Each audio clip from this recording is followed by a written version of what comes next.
So, good evening, sir. Tonight, I'm going to recite the Article 13, Mitigating Circumstances.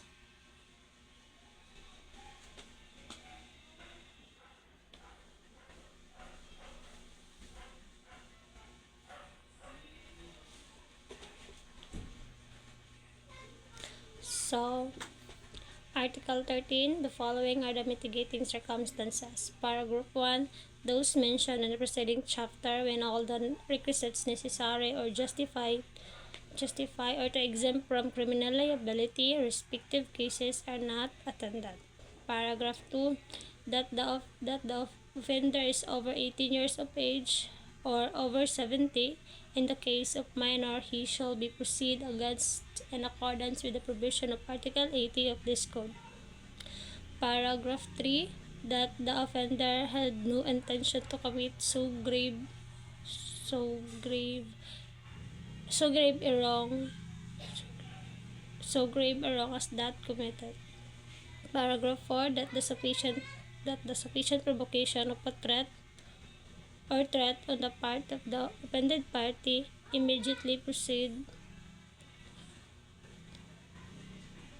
the act. Paragraph 5, that the act was committed by immediate vindication of a grave offense to the one committing the felony or delito, his spouse, ascendants, or relatives by affinity within the same degree. Paragraph 6, that of having act upon an impulse so powerful or naturally to have produced passion or vocation. Paragraph 7, that the offender had voluntarily surrendered himself to a person in authority of his agent or that the threat or that had voluntarily confessed his guilt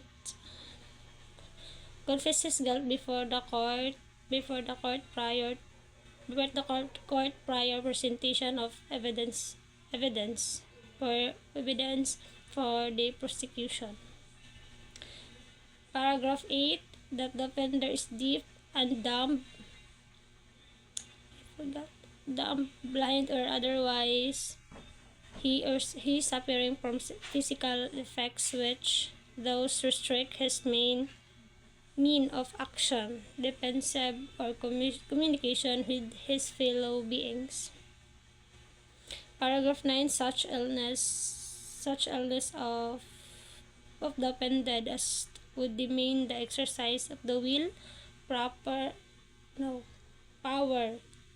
of the offender